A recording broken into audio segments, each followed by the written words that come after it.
This video is my honest opinion on getting your first house, buying your first house. To me, it was a really big deal. Actually, a friend of mine asked me about it, and to me, it was a really big deal to get my first house because I hated renting. I hated having a landlord. The landlords that I happen to have were a bunch of a-holes, never fixed anything, right? So I always thought to myself, like, I need to buy a house myself, so I'm the boss, and then I'm gonna buy investment properties so that I actually could treat people really well, which I've been able to do both of those things.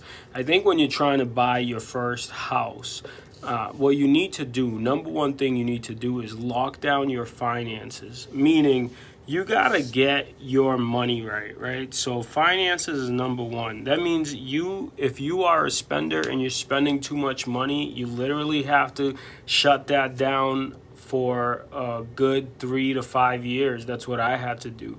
If you have debt, you have to pay it off and then use the debt snowball to add that money onto other things until all your credit cards are paid off, and then you start stacking for a down payment.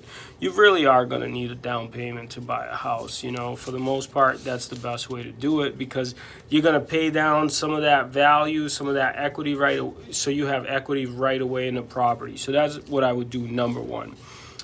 Get your finances in order, learn to be better with money, be more frugal, make sacrifices, especially if you're first generation of buying a property in your family tree. That means you gotta get your mindset right financially.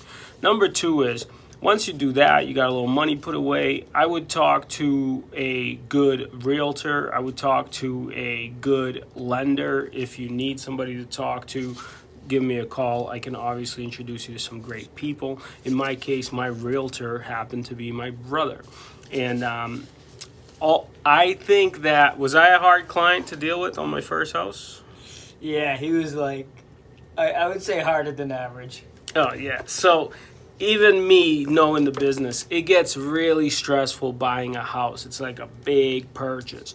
So number one is save your money, get ready to buy, get ready to purchase. Number two is overcome the mental barrier of like, but I should be renting because buying a house is more expensive and this and that. Let's just look at it this way. If you buy a house, you rent, let's say you spend $3,000 a month, okay, on rent. So 3,000 times 12. Do you know what that is? 3,000 times 12, 36,000? $36,000 a year you spend on rent. So let's say you do that for 10 years. Do you know what that is for 10 years? No, but now I got my calculator because you caught me off guard. Okay. That's 360,000. 360,000. In 10 years, you never get 360,000 back. Where if you bought a house, and let's say the house also cost 360,000, a condo, and then that condo went up in value, and it ends up being, you know, let's say by the time you pay interest, you pay 450,000 or something like that, and then the condo's worth 500,000. All that money that you paid in, guess what you're gonna do? You're gonna get it back. So number two is like, you have to overcome this barrier of buying is not as good as renting. Owning, it appreciates in value and you're still paying the same money you would be paying in rent. So buy as fast as possible, as much as possible.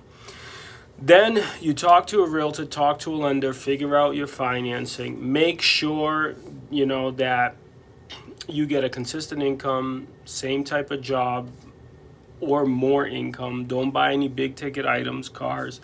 And then you go, now you know what you're pre-approved for. Now you're out there looking at houses so you know what they look like versus what they look like in these pictures.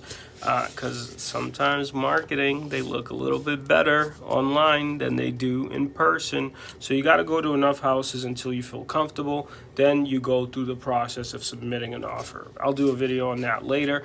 But I think the biggest thing also is like that hard-earned money. If you don't use the right realtor, guess what could happen? You can lose your deposit. I've had a buyer literally almost lose $45,000 because they didn't do the paperwork right.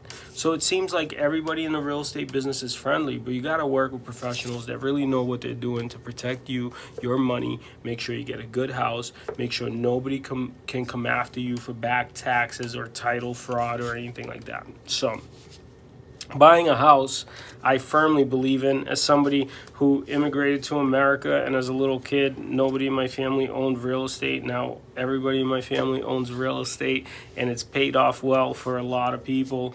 I think that overall it's been a big dream of mine. So if it is a dream of yours to go and get yourself a house to start investing in real estate, I think you should go for it.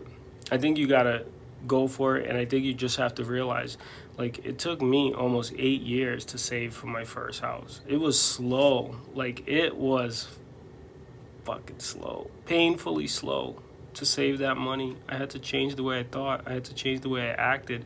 I had to change what I spend my money on. But now the property's up in value. Now I don't have anybody to answer to, right? I gotta pay my taxes. That's about it. But there's no landlord that's like telling me what to do or what not to do. Like, it's my house. Do whatever I want, and it feels good. So if your goal is to do that, just do some of these things, and you'll probably be able to get there sooner than later. Just remember, save your money, save a lot of it. Don't spend it. Become very, very frugal. Take that down payment. Go get yourself a house. Understand that real estate is a really good investment vehicle, and it will appreciate in value, and you get to enjoy it, and you get to paint it. You get to renovate the kitchen, the bathroom, whatever you want. It's super fun. It also comes with a good level of stress and headaches. I mean, that's anything. Anything worth doing, growth comes with headaches. Buying a house is more responsibilities than being a tenant, right? So you just have to go for it. And I wish you all the best. Like, for instance, when I was buying a house, I would never be buying Starbucks because you end up spending like, $300 a month on just coffee. But now that I have a house and I have some real estate, my real estate assets pay for my cups of coffee. So that's what you want to do. You want to sacrifice now so you can live good later. Good luck.